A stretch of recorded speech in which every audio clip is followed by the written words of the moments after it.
episode of the Gospel Lifeline podcast. My name is Neal Grogan. I'm here with Matt Statler.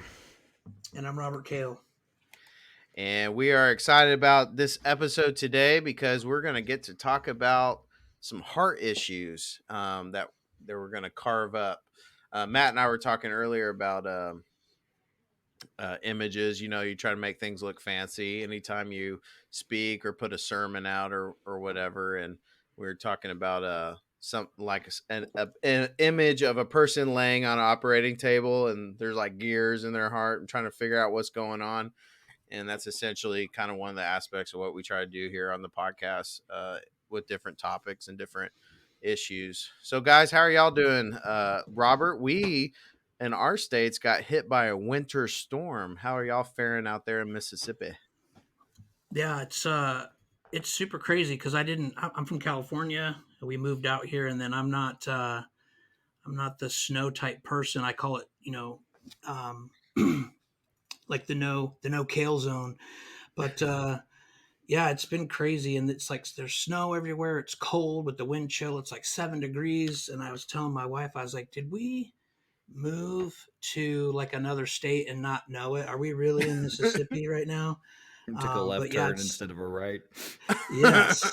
Yeah. And so it's been crazy for sure. And then even the people that live here say this is like a once in every 4 or 5 years type event with the weather. And Matt, you're out there in Arizona, and let me guess, it's nothing. You're just sand.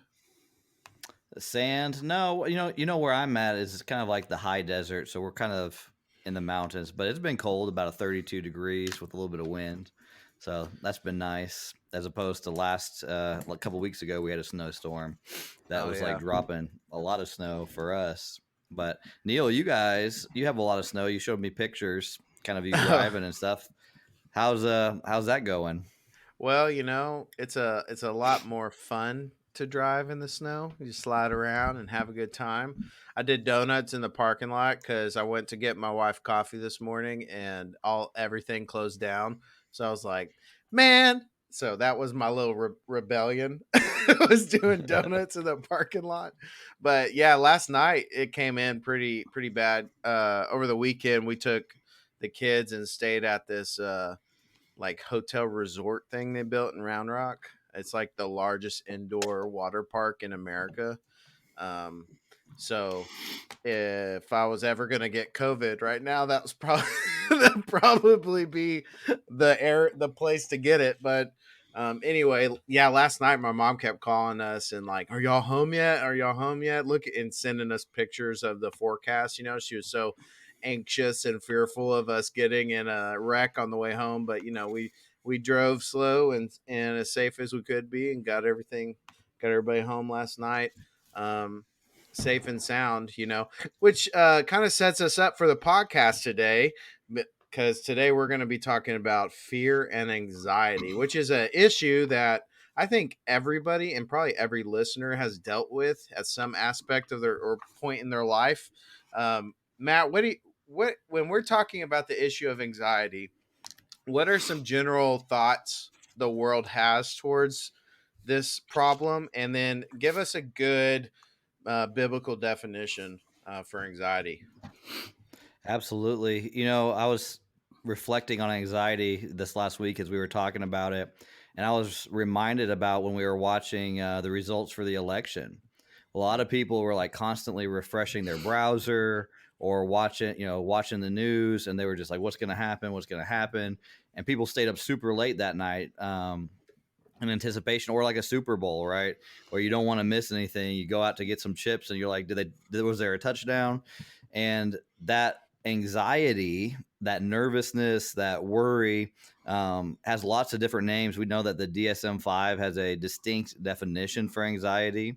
And the solution a lot of times is like, here's a pill, or you need to take your mind off of this, or change your circumstances. Very rarely is it what is actually going on in the heart that's causing the problem. And so when we think about the word anxiety, if you were to like Google that in what Bible verses cover anxiety, or you look at a concordance, you probably won't find anxiety in its greater definition. So we can look at the characteristics of anxiety and say, you know what, this is really fear. Anxiety is just a species of fear. And so a good way we can describe anxiety is that anytime you love or want something deeply, you will notice fear and anxiety because you might not get them. Or anytime you can't control the fate of those things you want or love, you will notice fear and anxiety because you might lose them. And so when we talk about anxiety, in many ways, it's the same thing as fear. They're kind of not going to use that word. I don't even know what it means. Synonymous. Cinnamons. How in the world did a Cinnamon Toast Marine? Crunch. How did a Marine just correct an Army guy's vocabulary? Matt, you are no longer allowed to make fun of Marines for not being smart. Your card is gone. Can't hear Infantry you over too. your crayons. Infantry Marine at that too. Yeah. I have the epitome of knuckle dragger. So Matt, to your point, you're saying that anxiety, the way the world understands it or whatever, but that word it's in itself, or worry, is synonymous with fear. And so this we could really say anxiety or anxiousness is a fear issue, right? And so what specifically are we fearing? And like, how does that kind of find its way out in people's lives? Robert, what do you think? What are some evidences of fear that people struggle with, that you've seen? Yeah, I think that, you know, we have anxieties or these fears of a lot of it stems from either things or people that we can't control. So, for instance, if I was a mother and I had, my kids, and I fear what people think of me as a person. And so now I want to make sure that my kids are on the best schedule with the best after school activities, in the best school, eating the best foods, having the best clothes.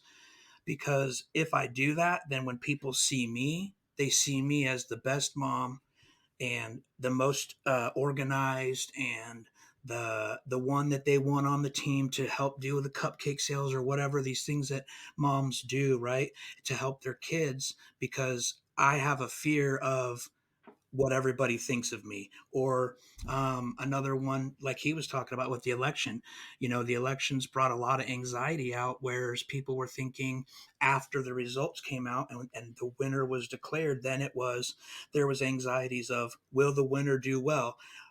Or should the other guy have gotten in, and not knowing where to place your trust and your hope, right? And so therein lies the problem, right? Because we're placing our trust and our hope in something horizontal instead of something vertical. And there's a lot of other things. There's a lot of idols that people have, that can really flush out what we care the most about. And so then that's kind of like how I look at it, right? Like anxiety is this fear of things that we can't control. And it's also this distorted view of, where am I placing my cares right now? Do I care about the things here? Or do I care about the things that the Lord has for me? Do I care about my eternity? And so when we have a misplaced care, I think it creates anxiety. Neal, you made a really good point earlier when we were talking earlier about fear being forward focused. Do you want to kind of flesh that out a little bit? Yeah, so tease that out a little bit more. Forward focus. I don't remember using that term. No, you're good. You're good. So you were saying, when we think about fears, it's what could happen. What might happen. It's kind of like a false prophecy, right? We're all these like false prophets in our own mind, like, oh, this is going to be the worst event ever. Yeah, false prognosticators. That's a $5 word for you. No, yeah, totally. We're concerned with what ifs, and we live in the what if world, right? So, like, guys, I counsel a lot. All of us actually counsel a lot, are dealing with some guilty conscience kinds of things, and one of those areas people struggle with, especially in the military vein or first responder vein, is survivor's guilt. Right? If I was in control, then it would have gone this way. Or the fear is like, I have this guilty conscience that's consuming me, and now I have to hide and control my little bubble and live in isolation and really just decay and deteriorate over time, mentally, emotionally, physically. And, Proverbs 28:1 says, "The wicked flee when no one is pursuing, but the righteous are as bold as lions." I think that's a good evidence of how people respond to their guilty conscience. They flee and hide, or they face and deal with because they're facing in light of, to Robert's point earlier, who they trust. This was really groundbreaking for me, because I suffered from anxiety and fear, fear of same events happening. We were in a marketplace once, and the bomb went off, and right, so now I don't like to be around crowds because I'm afraid something similar could happen. And then when I started realizing, hey, there's some underlying reasons for my fear, that really opened my eyes. And so if you're listening to this and you are experiencing a lot of anxiety in your life, don't think that we are accusing you of some kind of bad behavior. This is a natural response to our life circumstances, but the goal is going to be to change that. So when we hear guilty conscience, a lot of that guilty conscience is a misguided guilt, right? And so when someone says, "Oh, I can't believe that I wore shorts to church one day," and there was, you were brought up with the rule, no shorts to church, and your conscience is pricking you about that. That's kind of like, I don't like using the term false guilt because it is a form of guilt, but you are feeling bad about a standard that's not really there. So like Neal's talking about, if I could have just saved my buddy, or if I had been there 5 seconds faster, or if I hadn't taken that smoke break, or I ran and got there, I could have done something. That's really a form of guilt that is unnecessary. So I just wanted to kind of flesh that out for those of you who might be listening, and this may be a new thought for you, that your anxiety is not just something that you have to live with, but there's actually something going on underneath. Yeah. What And about? Oh, go ahead, one, Neal. yeah. So just one more thing on that point is, I think it's also important that when we look at this guilty conscience that we have, we're guilty of something. And so I love Wayne Mack. He says in his book, Courage, Fighting Fear with Fear, he says, quite simply, one of the reasons why people are dominated by fear is because they're in sin. And that's a real simplified version of some complex issues and circumstances and all that. But what we are responsible for is how we respond to circumstances. And so we have to make sure we own what we have to own. I think a really good picture, maybe this will help everybody kind of see that there's nothing uncommon to man, is in Genesis chapter 3 with Adam. After he eats of the fruit, right? Him and Eve, they realize they're naked, they're guilty. And how do we know they feel guilty? Well, they hide from God. And so there's some sin at the heart of their mistrust, of their treason, and the result is, fleeing from God instead of pursuing God, running to Him for And relief. let's throw out a good definition of sin while we're here. Sin is any want of conformity or lack of conformity to the law of God. So there's a specific standard as to what sin is. Right. And so it's not just a feeling, right? So I heard on the radio the other day, on a Christian station, no less, they said sin is that bad feeling you get when you do something. And I was like, no, that's really not what sin is. Sin is any lack of conformity to the law of God. And so we wanted to make sure that we recognize we are throwing a lot of a burden on us when we feel bad and we think that that's sin. So just be aware that's the definition of sin is important as well. Yeah, and I think that, so you were talking about that misguided guilt, right? Like, for instance, in our profession, we have a lot of guys and too, civilians as well, that have survivor's guilt, right? They get in a car accident, the husband survives, the wife does not. And so then the husband starts asking the questions, what if, what if, what if, what if? And placing his efforts in that instead of looking forward and healing and those kind of things.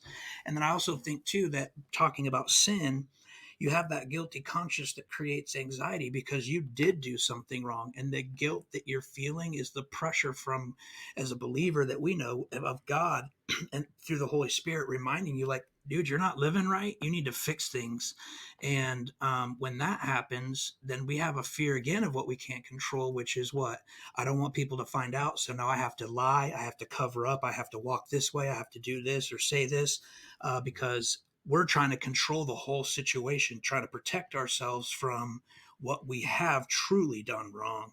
And so that creates a lot of anxiety as well. And I know for me, that was a big issue, that I had a lot of self-induced anxiety because I just didn't want people to really see how I was living, because I knew I was living wrong and I wasn't even a believer. I was just living wrong according to what I would define back then as a good person. Right. You know what I like to call that, Robert, is fig leaves. Going off of the Genesis story where Adam and Eve are scared of God, what do they go and do? They go and make for themselves coverings. And that's what we do when we try to deal with our guilt our way. And like what you were talking about, how you would do all these different things. A lot of people would used to turn to alcohol in my anxiousness or in my anxiety. I didn't want another night terror. So I try to drink myself into as much of a coma as possible. Those are fig leaves, and our fig leaves are elaborate, right? We like to bling our fig leaves out and try to do everything we can instead of actually accepting the covering that comes from Christ.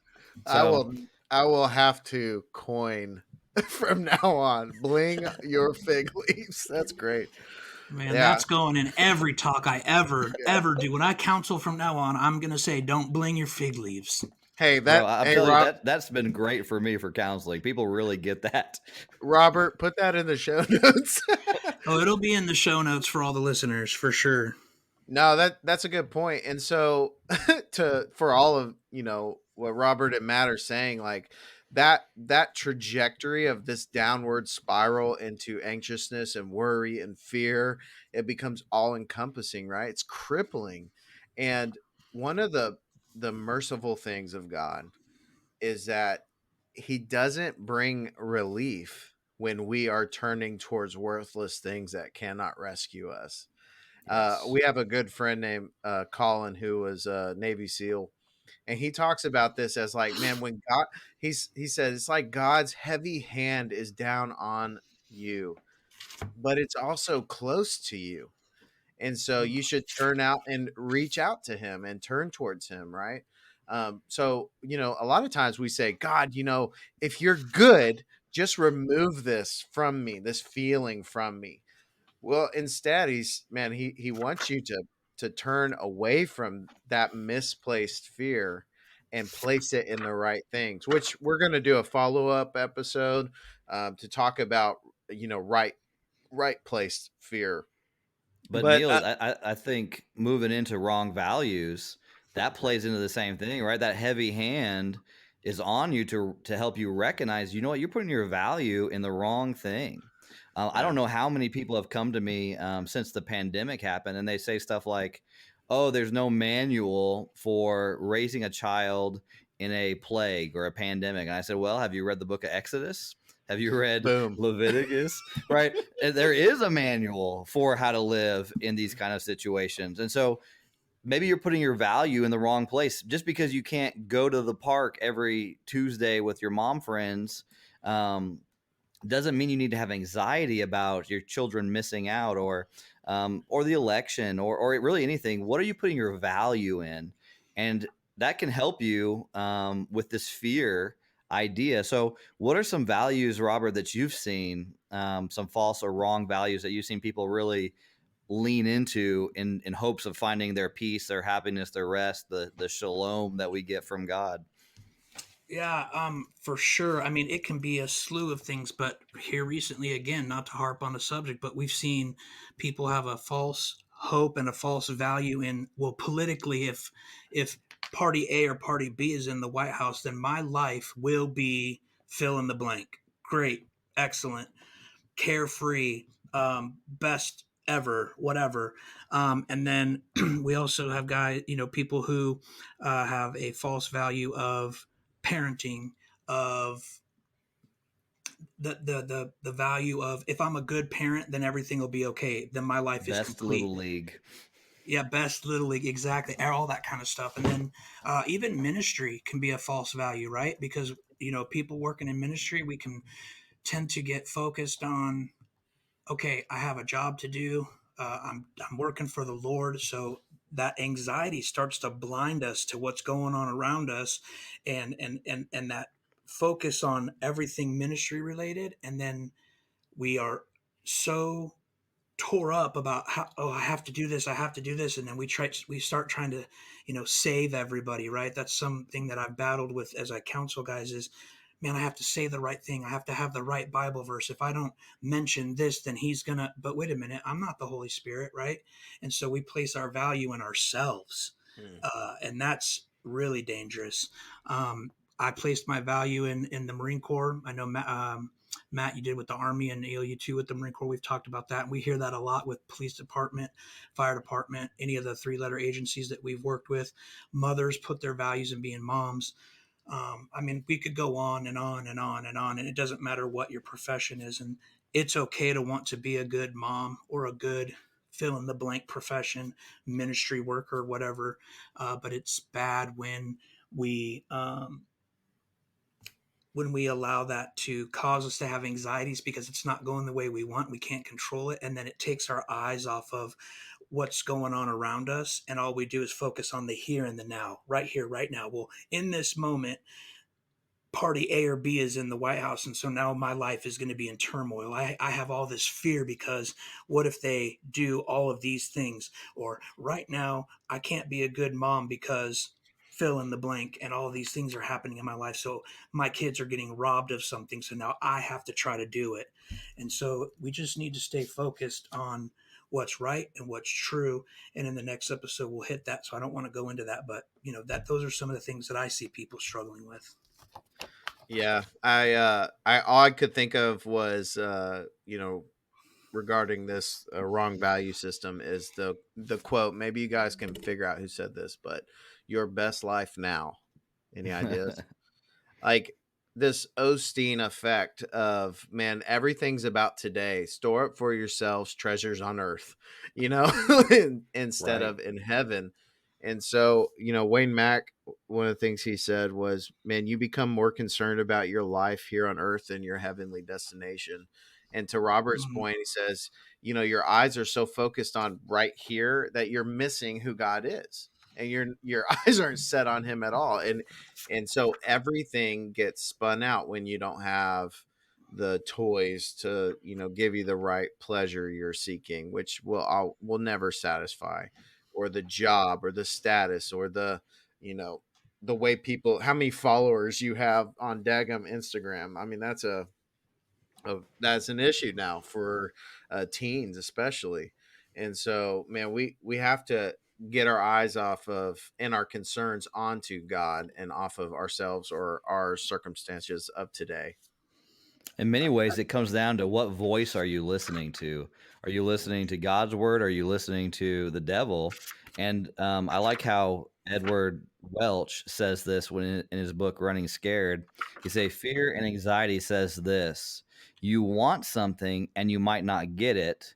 You want power, love, the TV remote, perfect children, but you might not get them. You want financial security, health for yourself and those you love, safe passage to work, and you can't presume any of it. Fear and anger can be the same word spoken in with a different attitude, but he's really emphasizing the fear, anxiety nature of we want something, we want this thing, and it reveals a lack of trust. And that's kind of our third point is that this fear reveals our unbelief or our lack of trust. And many times, to simplify this, I ask people, which way are you going to follow? Which road, which path? Are you going to follow the path of belief or the path of unbelief? And that's what we see in Proverbs. So what are some ways that people show a lack of trust by their fear, Neal? Yeah, I think a major one that kind of exposes the unbelief in our heart is in the fear of man, or what other people think, or another way to say this is people pleasing or codependency. I mean, there's many terms out there, but it to boil all of it down, it's a fear of man. Proverbs 29:25 says that the fear of man lays a snare, but whoever trusts in the Lord is safe. I mean, that's the wisest man ever to live, Solomon, who penned those words or said those words. And so, and then Jesus says in Matthew 10, that we should not fear those who can only destroy the body, but we should fear God, who can destroy both the body and the soul. And so when we're consumed by fear of man, it really exposes the unbelief in our hearts and what we trust, because we have to trust in something. And we're either going to trust in God or we're going to trust in anything else under the sun that will not rescue or save you. A great picture of this, it's one of my favorite verses in the Bible. It was like my 2020 text, is 1 Samuel chapter 12, verse 20. And this comes on the back of the people of God rejecting God as their king because they want to be like everybody else. They have a fear of man. They want to look like the rest of the kingdoms. And man, Samuel calls them on this mess, and and God sends this big storm, and it brings the people into repentance. And then Samuel addresses them in verse 20 and says, "Oh," and it says, I was in 2 Samuel 12. Let me pull back. And it says, "Do not be afraid. You have done all this evil." The CSB says, "Even though you've done all this evil, yet do not turn aside from following the Lord, but serve the Lord with all your heart. And do not turn aside after empty things that cannot profit or deliver, for they are empty. For the Lord will not forsake his people for his great name's sake, because it has pleased the Lord to make you a people for himself. Moreover, as far as for me, far be it, I should sin against the Lord by ceasing to pray for you." So Samuel's pointing out, like, even though you've done all this evil, even though you've believed and trusted in all these worthless things that cannot rescue you, do not turn away from the Lord, but turn into him. The CSB says, Christian Standard Bible translation says that Samuel tells them to fear, obey, and worship God. And that's what we are to do.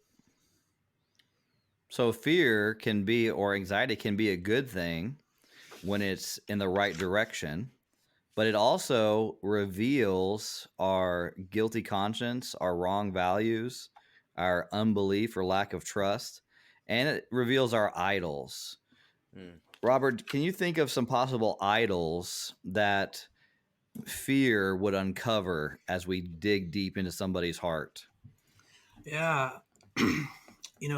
Neal talked about it too, right? Fear of man, just the idol of people's approval. How about ourselves, right? We're anxious because we can't control or do what we want to because we literally don't have that power or control over our lives. And so ourselves, we become an idol. Or maybe it's our children, maybe it's our job, maybe it's like you said, Matt, and I can relate to you as well, as with the drinking, right? We drink because we want to fulfill something, and when that drinking doesn't, right, we're still anxious, we're still in the same state that we were prior to beginning to get intoxicated. I think that you know as humans, and I see this a lot more so in America. Obviously we live here, and I've been other places, but we place such a large value on our circumstances and our surroundings and our comforts, and what provides us that peace. And that's a job that makes money, a house that keeps us warm, the nice clothes, the nice things, a political system that we agree with and that we voted for, something that we put up above God, right? We don't have a Christian belief that we intertwine our politics into to match our Christian belief. Instead, we have politics that we try to put our Christian beliefs into. And so that gets all messed up, and we see that as a huge idol.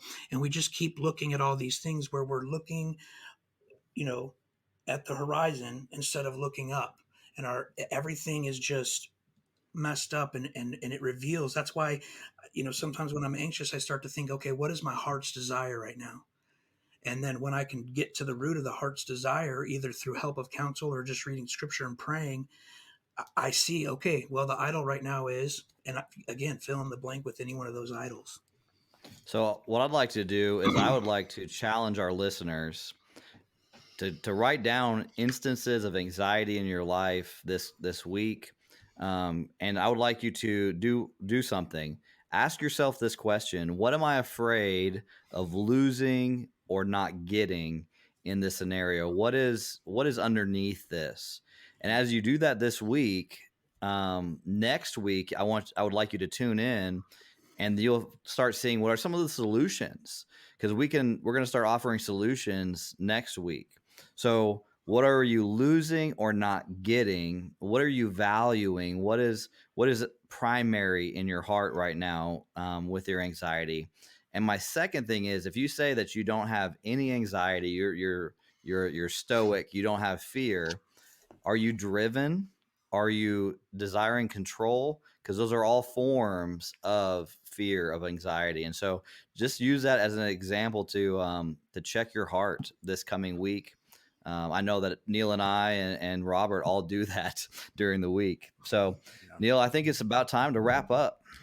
Yeah. I guess to land the plane, if you might be there and you're just all consumed by anxiety, and man, it's been crippling in your life. And I just want to leave you with this, man, there's hope. If 1 Corinthians 10:13 says, no temptation has overtaken you such as common to man, and God is faithful, who will not allow you to be tempted beyond what you are able. So if God says misplaced fear brings a snare, like Proverbs 29 says, you can be confident that he makes a way of escape. And man, you don't have to be trapped forever. So I'm excited about this upcoming podcast, Matt, Robert,